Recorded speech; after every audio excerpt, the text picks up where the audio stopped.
This beautiful antique piece was bought for 50 cents by the guest more than 30 years ago. It is real jewelry, not custom jewelry, made with natural fresh pearls, and is from American rivers, also known as Mississippi River pearls. These pearls were made in Westeros, naturally, unlike others that are cultivated, and it has all the rose-cut diamonds, because it's an old piece. On the other side is a mark bearing the alphabets B, S, and F, which stand for Black, Star, and Frost, a very famous American jewelry firm, on par with Tiffany and other American jewelry makers. The rarity of these American pearls and their authentic signature make them valuable. The value of this piece of jewelry in the American market would be. The value of this piece in today's market is between $3,000 and $4,000. This fascinating picture, brought in by the guest, belonged to her dad, who had purchased it at an auction for a mere $30 back in 1960. The picture depicted a scene from the Moen Brewing Company, showcasing a horse-drawn brewery, unlike anything seen today.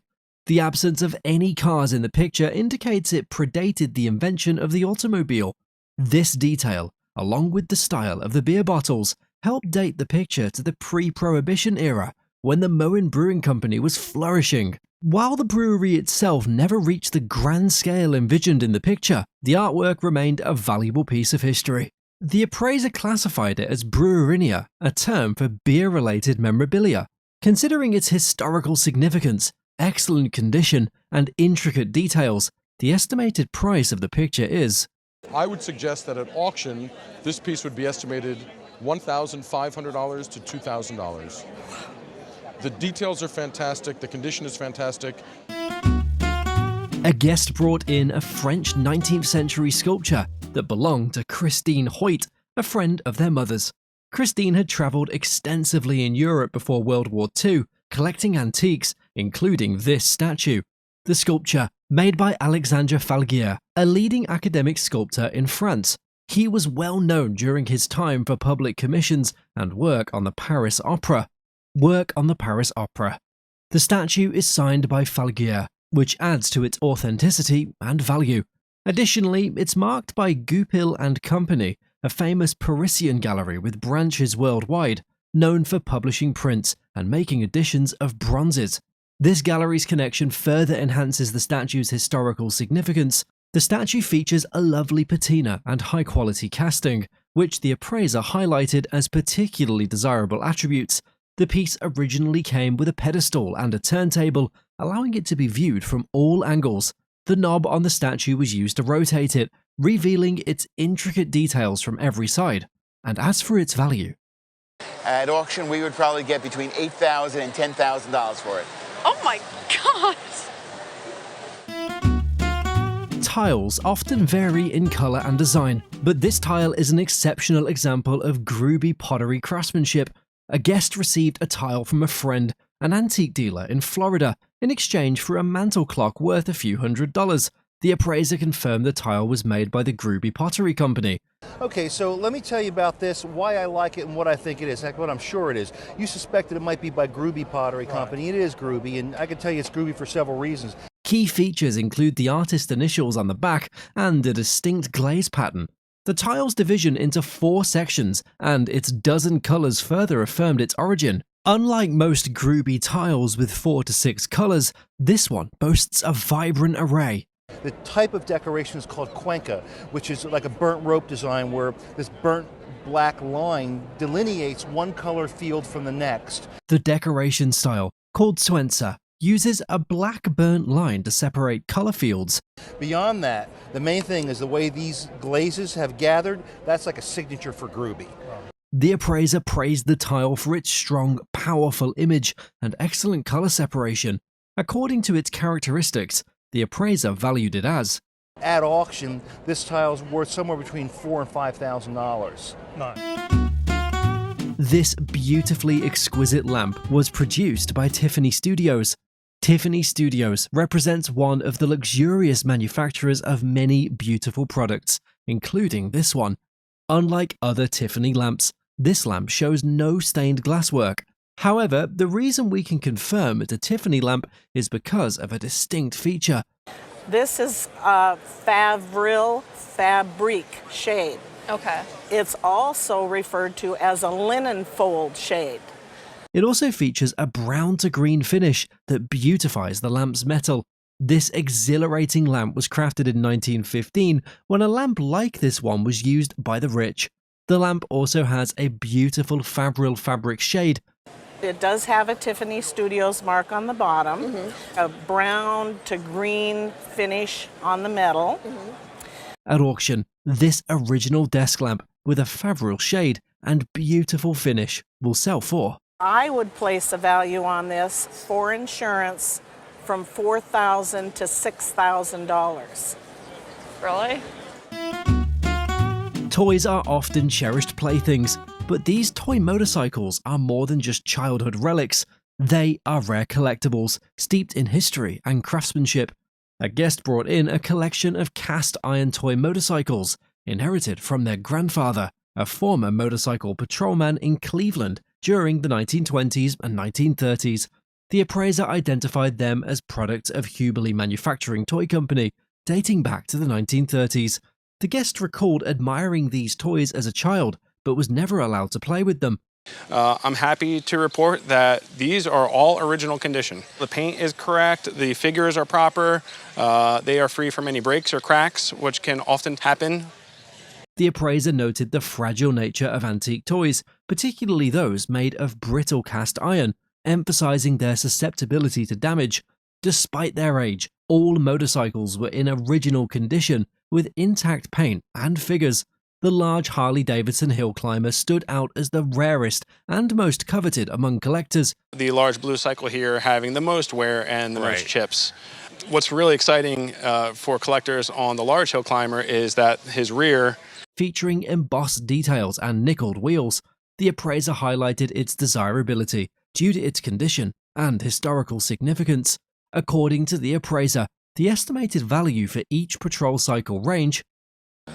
In the 1930s, when these were being sold, they would have cost a few dollars, which at that time, that would have been a lot of money. Right. The appraiser valued the large hill climber as.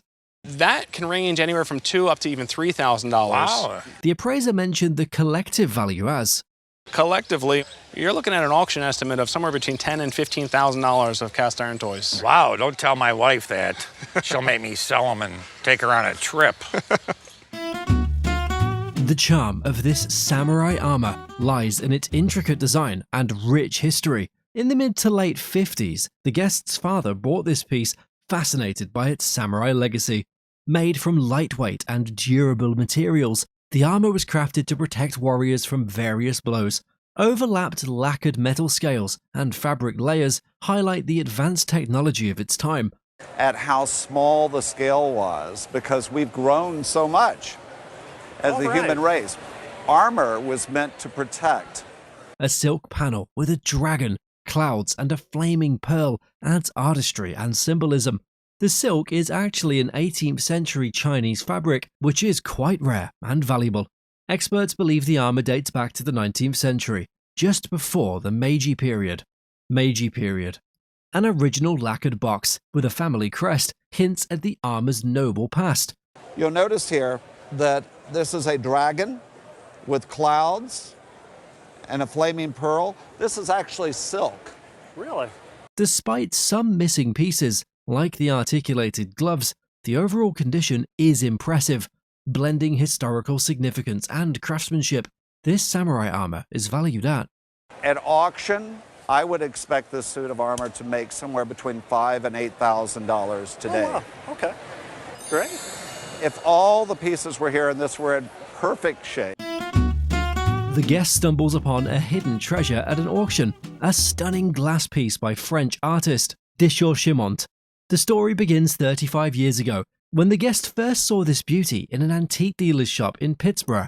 The dealer prized it so much that it never went up for sale, but after his passing, the guest, determined not to miss their chance, attended the auction and secured the piece for a mere $120. It's crafted using the Patek Philippe technique, where finely ground glass in various colors is meticulously molded and baked in a kiln. This technique often results in softer details, but this particular piece is an exception. The scarab beetles adorning the glass, a popular motif inspired by the recent discovery of Tutankhamun's tomb, boast exceptional clarity and sharp lines. The color saturation is also exceptional, highlighting the mastery of the artist. In perfect condition, it could fetch a staggering $18,000 to $24,000 at auction, possibly setting a new record for Patek de Verre pieces by de Chauchemont. Unfortunately, a crack running along the body of the sculpture significantly diminishes its value. While minor chips are negligible, the structural damage pushes the auction estimate down too. At auction today, I would think that one might get $2,000 or $3,000 for it. It's very difficult when glass has been broken to determine exactly how much it might sell for.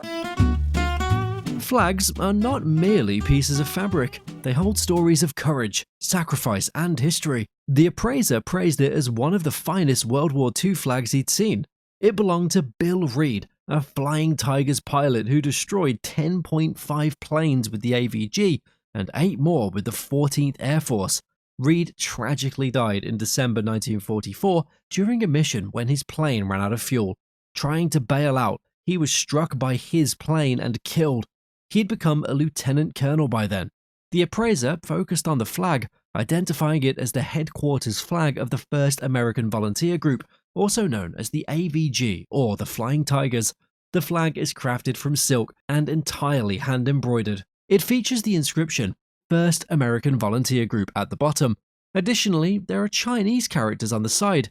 While examining the condition of the item, the appraiser said, "This flag would probably bring between $20,000 and $40,000. It's a very unique item." This bear was presented to our guest by her adoptive parents. The item is a scintillating German Steiff bear. The bear was crafted in 1905 and was highly sought after at the time.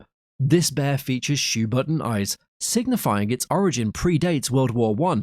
Despite the bear's beige appearance, its brown nose signifies that it's actually a white bear. Well, it's a beautiful German bear, and it's actually made by Steiff. Okay. The body of the Steiff bear consists of cardboard that is sewn into place. It is also worthy to note that collectors truly appreciate the unique charm and allure of these bears. In today's market, the luxurious Steiff bear would auction at Probably on today's market, at a shop, between $10,000 and $12,000. Really? Yeah, really. These 3 prints are masterpieces in the photography industry because they were taken by Ansel Adams. These photographs were obtained by the owner of a flea market in Castro Valley. One of the prints, which is signed by Ansel, shows the beautiful waterfall, Nevada Falls. The prints are clearly the work of an expert and are highly prized pieces among collectors. It's worth noting that the remaining 2 prints of the mountain exhibit a hand-stamped mark. I know you're concerned as to whether Ansel Adams actually made these prints, and I believe he did make them. These photographic prints were taken in 1960 and are still in crisp condition. Ansel had an iconic method for taking photographs called negative photography, and these prints are great examples. These expertly photographed prints in today's auction market would sell for. At auction, this group of photographs is worth $15,000 to $25,000. What we have here today is a piece of advertising furniture designed for thread spool display. The guest purchased this item at an antique shop while on vacation in California. This piece was crafted to advertise Belding Brothers & Co. and is designed in the Eastlake style. And it was obviously to advertise the Belding Brothers and Company. They made fine silk threads. Named after Belding Brothers & Co. Charles Eastlake. Charles Eastlake was a British architect and furniture designer. On either side of the furniture, there are drawers for displaying silk threads. You can choose your various threads, and I'm guessing when they were on display, they were probably in a rainbow of colors. Yes. The door of the display case is surrounded by a mellow honey-colored oak, complemented by cherry pilasters running down the front. Mahogany adorns the drawer fronts, featuring intricate pull handles below the display. The shelving inside the central panel has been replaced, which could slightly affect its value at auction. Given its good condition, this Eastlake-style furniture piece is expected to attract a value of. You're probably looking at an auction estimate in the $2,000 to $3,000 range. If I saw this in a shop today, I would expect maybe $4,000 for it. Okay, thank you. The watch originally belonged to the speaker's late great-uncle. It had remained unworn for decades until a recent cleaning and assessment revealed its value to be a couple of $1,000s. Patek Philippe, renowned for its watchmaking, introduced this as a first-generation automatic self-winding model. The watch featured an 18-karat gold rotor and Geneva Fuscor damascening, showcasing meticulous detail and quality. It retained its original water-resistant crown and screw back, which were crucial for maintaining its integrity. Identified as reference 2552, the watch was exceptionally rare to find in such impeccable condition, displaying only minor scratches. The appraiser estimated the value of this watch at a collector show watch in this condition can bring in the 10 to 15,000 range. Oh my gosh, that's wonderful. The guest shared a collection of approximately 50 World War II era posters inherited from their great-grandmother. There were several notable pieces, including Rosie the Riveter posters promoting the Woman Ordnance Worker program. These posters were significant in depicting women's wartime contributions. Next, a Ben Shahn poster illustrating the devastating Lindice massacre, a tragic event during the Nazi occupation of Czechoslovakia, was brought up. Another poster by Charles Coyner, which had urged increased factory production with patriotic imagery, was also featured. Additionally, a unique set of posters from the Office of Price Administration caught the appraiser's attention. The appraiser estimated the value of these posters. Cool. Okay. So together now, we're looking at between $6,000 and $8,200, and that's just for the ones we're looking at, not for the other ones that are in the pile. Okay. The guest brought in a treasured chest, a cherished family heirloom passed down from their grandmother after the war. On examining this piece closely, it is revealed that the chest dates all the way back to 1680, a relic from the reign of King Charles II of England. The chest's condition was remarkable. It still boasts its original wooden pegs and the pull handle, a proof of its quality and careful preservation. Considering its impressive age and authenticity, its estimated value is... If I were to see this come up for auction, I would expect it to bring around about $1,000. Thank you for bringing it in. Thank you so much. It's good to know about it. The guest brought in a wood carving that sparked memories of shared experiences with their brother, Vernon, a skilled woodcarver. The intricate details and craftsmanship of the piece resonated with the guest. The carving is black forest carving, a style known for its detailed figures. Unlike many Black Forest pieces, this one stood out for its exceptional execution and allegorical theme. The carving showed a young woman, symbolizing maidenhood, feeding a flock of chickens.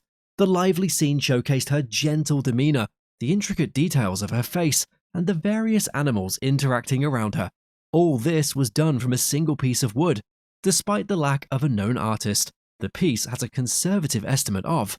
This piece would conservatively be worth $4,000 to $6,000. Well, that's great.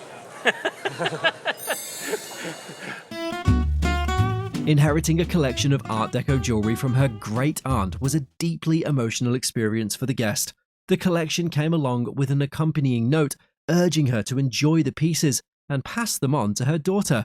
They belong to the Art Deco period, a highly sought-after era in jewelry design.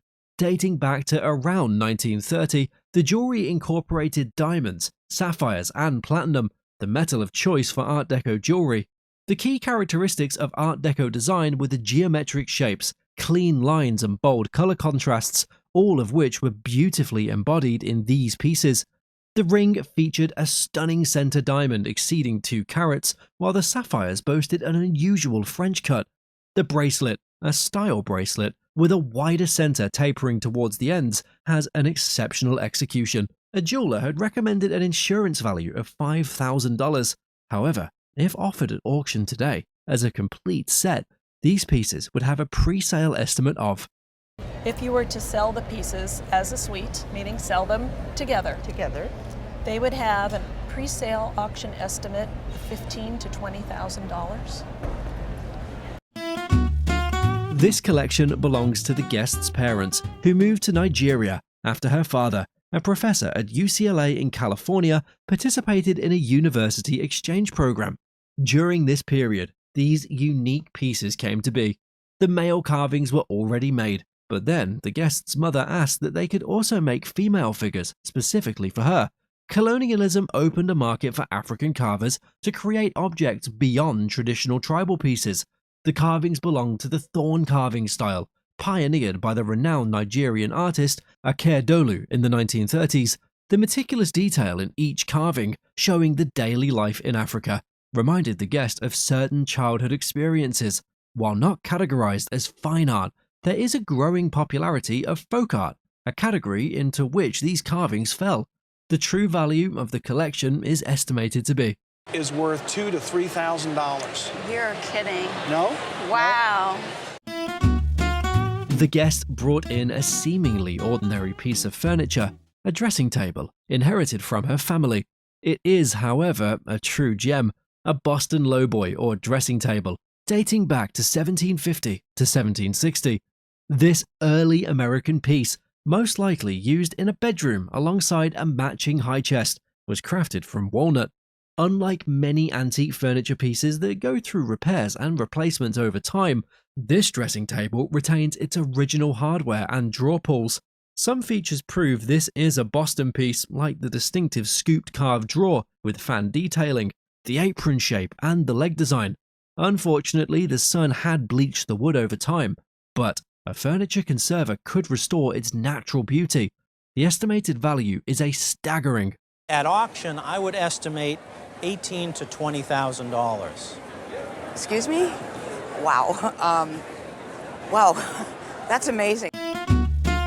The guest shared the history of this clock, passed down through generations, originating from Baltimore in the early 1800s. This wasn't just any clock, it was a rare commemorative piece dedicated to George Washington. The statuary shows him delivering his famous farewell address, and the inscription below the dial bore the iconic quote, "First in war, first in peace, first in the hearts of his countrymen." The clock's origin is French, crafted by a renowned bronzer named Dubuc. The inscription indicated a production period between 1808 and 1816. A recent sale of a comparable clock fetched a staggering $140,000. However, this clock has undergone some alterations, replaced hands and refinished omolu, diminishing its value. Despite these issues, the final estimate is between $50,000 to $80,000. However, recently, the price of this clock rose to a staggering $110,000 to $125,000. Oh my goodness, I can't believe it. Our guest purchased this vase in Leningrad, Russia, after the Second World War. It has the monogram of Nicholas II and is dated 1909. Our guest used it for tall flowers and branches for many years. This vase was made by Imperial Glass, the finest manufacturer of glass in Russia. It features a beautiful engraved floral design with an Art Nouveau feel. The design was hand-carved using a copper wheel, making it very expensive to produce. Unlike more commercial pieces, this vase has a high lead content and is very thick and heavy. At auction, this Russian vase could easily fetch a value of, I would say the price you would have on it would certainly be in the $5,000 to $7,000 range. That sounds very, very, very good. This violin has been cherished as a family heirloom for generations, handed down from the guest's father, who was an Air Force Major General. He likely purchased it in Germany around the mid-1970s. Rather than playing it, the whole family admired its unique features, such as, I think that the lion carving for the top of the peg box makes it really, really unique. Indeed, it looks like it's been a beloved violin. You can tell by the creases in the fingerboard that the strings make as it's played, and that this has been a violin that's been played. Inside the violin, the guest discovered intriguing labels in languages she couldn't decipher. Its back, made of bird's eye maple, reflects its German craftsmanship heritage. Among the labels inside, one attributed to Niccolo Amati turned out to be false, while another revealed a surprising maker's mark. It was made by Matthias Hornsteiner in Mittenwald in 1781. Mittenwald, nestled in the Bavarian Alps, has been renowned for violin making since the 1600s. The violin remains remarkably preserved, with all its original features intact. The estimated value of this piece is... We would put a retail value on it of $20,000. Oh my God, really? Really? That's right, and that's conservative. Here, we proudly present a baseball signed by some of the legends of the game.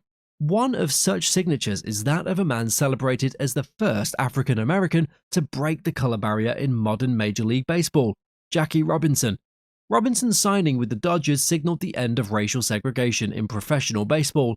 Jackie Robinson broke the color barrier in the major leagues in 1947. Teams and fans were mostly segregated. Another signature is that of a distinguished catcher for the Brooklyn Dodgers, Roy Campanella. His career was tragically cut short due to paralysis from a car accident in January 1958. Then there's the signature of the first black pitcher to win a World Series game in 1952, Joe Black. Belonging to a versatile second baseman and coach for the Dodgers, the man whose signature appears here was honored as a National League Rookie of the Year in 1953, Junior Gilliam. The baseball features the autographs of all four players, collected at Wrigley Field during a 1953 game between the Dodgers and the Cubs. On the other side, it also holds the distinguished signature of an iconic center fielder, known for his extraordinary career, Ty Cobb. For insurance purposes, this remarkable piece would be appraised at... I'd place an insurance value of $15,000 on the ball. Thanks for sharing it with us. Oh, happy to be here. The guest brought a violin she'd appraised and was informed that the label inside was a forgery. The violin was identified as a labeled Joseph Hornsteiner, Mittenwald, 1792 piece. Joseph Hornsteiner violins are good for beginners due to their good quality and user-friendly models. Being the maker for over 2 centuries, the Hornsteiner dynasty excelled both in longevity of the line and reputation. Their violins were so famous that even the Gläsel firm in Germany currently offers a Hornsteiner model. To the guests' amazement, the appraiser multiplied the initial cost of this violin by 10 and valued the piece to be... You bought it for how much? $700. Try times 10? Yes, $8,000, $7,000 to $8,000. While living in Denver, a gentleman offered the guest a trunk for $25, which he used as a coffee table in front of his sofa for nearly 40 years. The trunk was identified as a Louis Vuitton piece, likely made in the mid to late 19th century, with each leather piece stamped Louis Vuitton. There was also an ironing board within the trunk, emphasizing its sturdiness. The trunk's value was estimated to be between... A trunk like this would probably be worth $6,000 to $8,000. Oh, wow. This robe evokes a nostalgic feeling for many Asian antique collectors. It is a Chinese festival robe, crafted in 1880. When you take a close look at it, the robe appears to be newly made, and this is because the Chinese were masters in the craft of weaving. The patterns on the robe provide a distinctive and appealing look.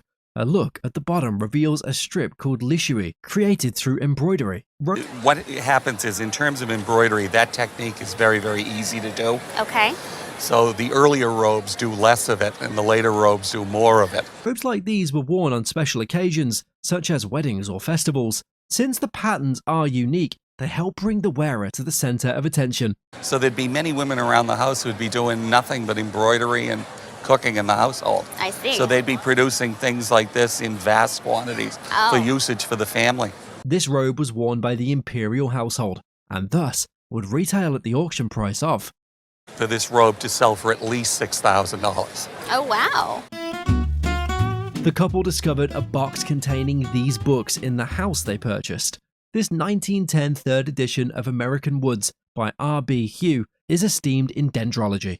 This edition, part of a multi-volume series, meticulously and comprehensively catalogues North American tree species. American Woods volumes feature descriptions, uses, habitats, and mounted wood samples. These plates have different types of woods. These samples let readers see the unique grains and textures firsthand.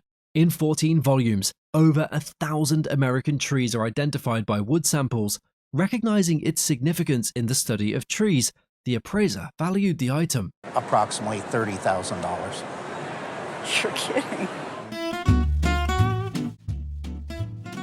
In about 1982, the guest acquired this pot from a friend for $20, hoping it would be a Groovy vase. The pot indeed had characteristics similar to a Groovy piece, such as its organic design with carved leaves, buds, and buttressed feet. However, it was identified as not a Groovy piece. Instead, it was a piece of Wheatley pottery from Cincinnati, made by Thomas Wheatley, who had created art and craft pieces similar to Groovy's style.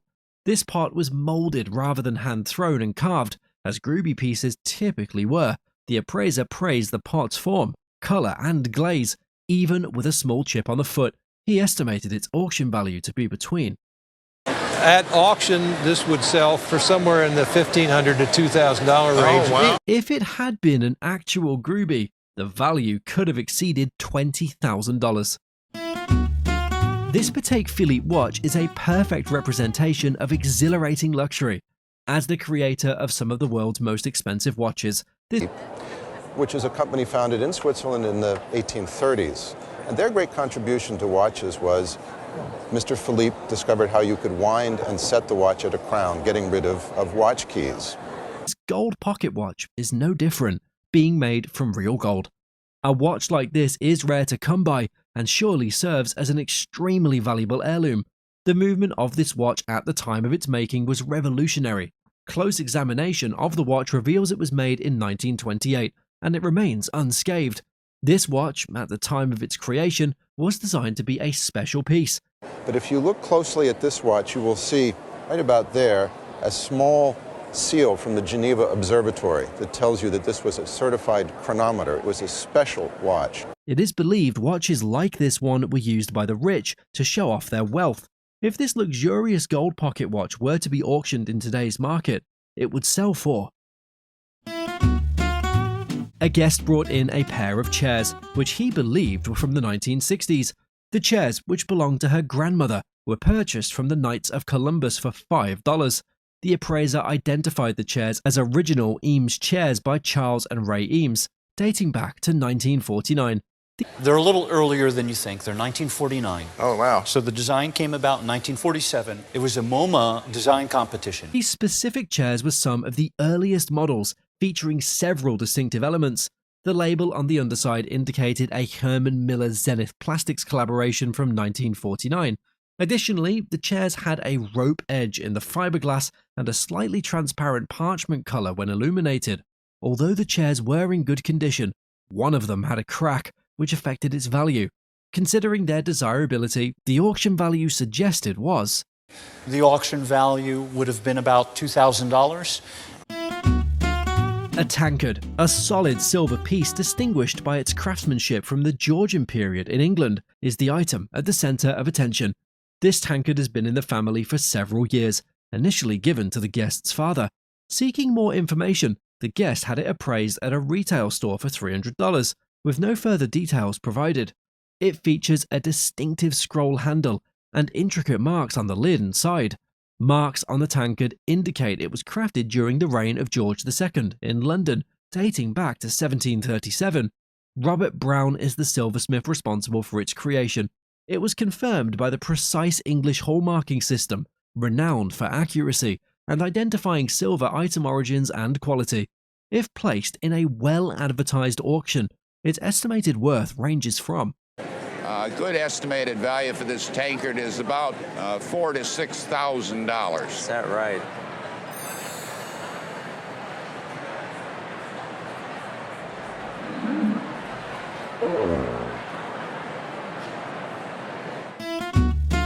The guest's father, a post-World War II architect with a passion for neoclassical features, amassed a vast library of encyclopedias and books.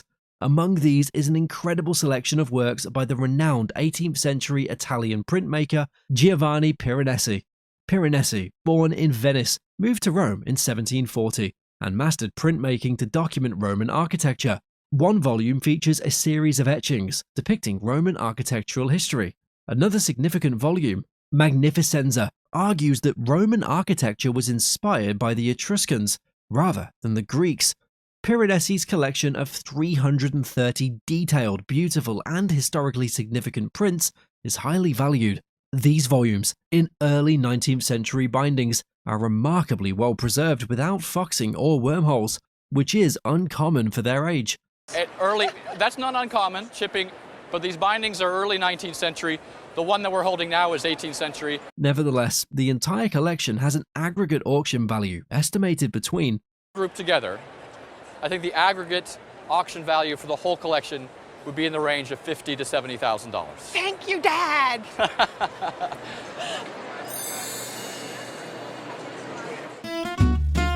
A French clock, identified as a crystal regulator, is the centerpiece of a family's heirloom collection. It boasts an oversized and ornate design, typical of European craftsmanship. Mechanically, clocks like this are very, very good quality, and this really represents a period of about 1900 when these were made. Sought after by affluent families on Bellevue Avenue during the early 20th century. Constructed in brass with a fire-gilded finish that remarkably retains its original luster, this clock is known for its intricate mechanics and exquisite glass detailing on all sides. Such clocks, revered for their craftsmanship and mechanical precision, epitomize the luxurious taste of the era around 1900. Its historical provenance and exceptional condition make it a prized possession. Recently serviced to ensure its functionality, the clock's current appraisal value is between... Estimate on this clock somewhere in the neighborhood of $8,000 to $10,000. Wow, love that.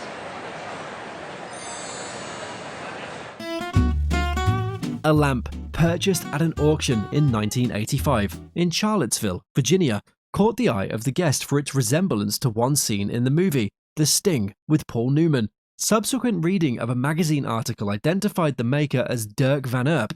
Dirk van Erp, a Dutch immigrant who settled in Northern Carolina in the late 19th century, crafted the lamp. And became a pioneer and leading figure in the American arts and crafts decorative arts field. Bearing his signature windmill mark, the lamp dates to circa 1910 to 1912 as indicated by a closed box design.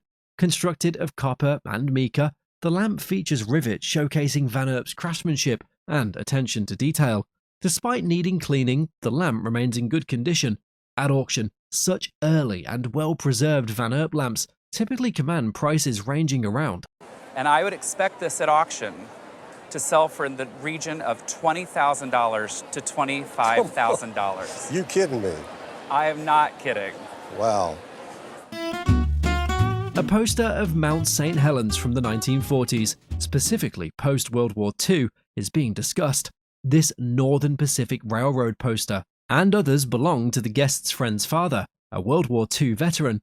Among the collection is another Northern Pacific poster featuring a locomotive, illustrated by Gustav Krollman. Despite its poor condition, this poster showcases the North Coast Limited, a famous locomotive of the time. Another notable poster is of Yellowstone Park, depicting Old Faithful, created by Edward Bremer. These posters capture the essence of American history and post-war railway advertising. Dating back to the 1930s, such posters have become highly collectible in the poster field due to their historical significance and collectible nature. At auction, these posters are valued at around... The Yellowstone Park Old Faithful sold just last year for $2,800. You gotta be kidding me. And the image of the locomotive... I don't want to know, I think. A jacket belonging to Carroll O'Connor, known for his role as Archie Bunker, was found at an estate sale in Malibu, California. This jacket is in excellent condition, and it came from O'Connor's daughter-in-law after his wife's passing. O'Connor's jacket returned fond memories of the guest's family enjoying the show together, All in the Family, which was known for challenging social stereotypes through humor, with Archie Bunker as the central figure. This guy in this jacket just changing America by being a bigot, and everybody could see the humor in that.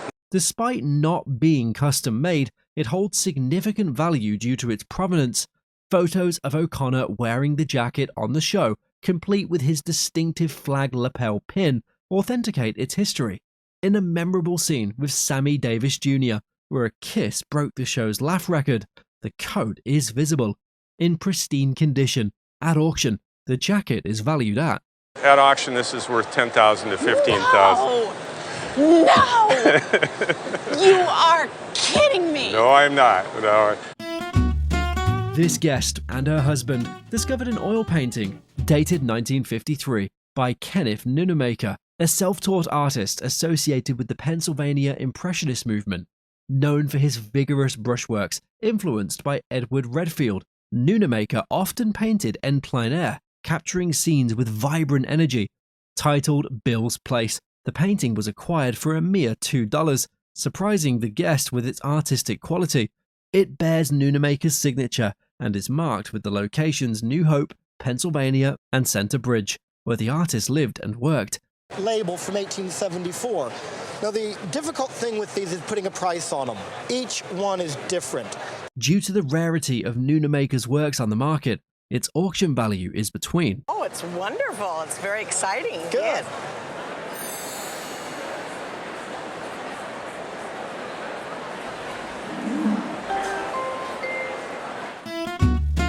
A collection of flags were discussed, highlighting their historical significance and unique characteristics. 3 specific flags from Texas and US history reflect unique star arrangements following Texas's admission as the 28th state in 1845. The first flag features red, white, and blue stripes, suggested by Benjamin Franklin.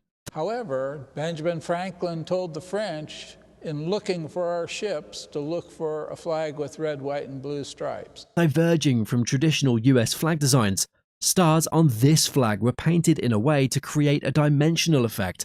Originally a 32-star flag, the second flag had space for extra stars that were never added, which was common among flag makers then. On one side, the stars are hand-appliqued, while on the other side, the blue canton is cut to create peek-through stars. Arranged in a great luminary or great star pattern, the third flag displays stars forming the shape of a larger star. And because Iowa was added later on in December of that year, this flag was only official for 1 year, so it's a pretty rare flag. Reflecting their historical significance, this collection of 3 great flags is valued at around. Value-wise, the Great Luminary would probably go at auction today for somewhere between $14,000 and $16,000. Who doesn't want a palm tree in their living room? This was the thought that led the celebrity to purchase a striking brass palm tree. They love this piece, describing it as a bold statement of success. I think it said it was from a hotel lobby from the late 60s, I think almost even actually early 70s. Purchased online for about $5,000 to $6,000, the piece was listed as being from a hotel lobby, dating back to the late 60s or early 70s. It was one of the first significant purchases the celebrity made, driven by its wild and unique appeal.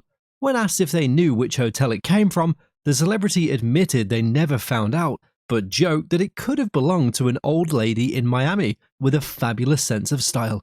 The appraiser remarked that if it were from one of the iconic Miami Beach hotels, it could add significant value. However, even without that provenance, the piece is a cool and sculptural example of 50s interior design, likely made in Asia or South America. The appraiser estimated its auction value would be around. I'd probably estimate it at auction in the $4,000 to $6,000 range, about what you paid for it. It's really a striking piece for the corner of your home. Yeah, I love it. He affirmed that it's a striking piece, perfect for the corner of any home. This charming English bracket clock chimes every quarter hour and strikes the hour with a beautiful gong. The guest estimates the clock's age to be between 1770 and 1780. It is signed by a maker in Brighton, England. I tried to find out some information on the maker and... Beautiful finish is actually celluloid, designed to resemble tortoiseshell. The expert corrects the age, placing it between 1851 and 1878, made by the Brighton clockmaker, Boxall. It features a unique silent strike option, perfect for peaceful nights. Exquisite details include a silver chapter ring, elegant mounts, and scrolled feet with traces of gold. Interestingly, the clock is signed and numbered on the back. Despite the imitation shell, the appraiser values the clock at... In a retail setting, I would suspect that this clock would sell for around $4,500. Okay. I know he had a son later, in a later period. Right.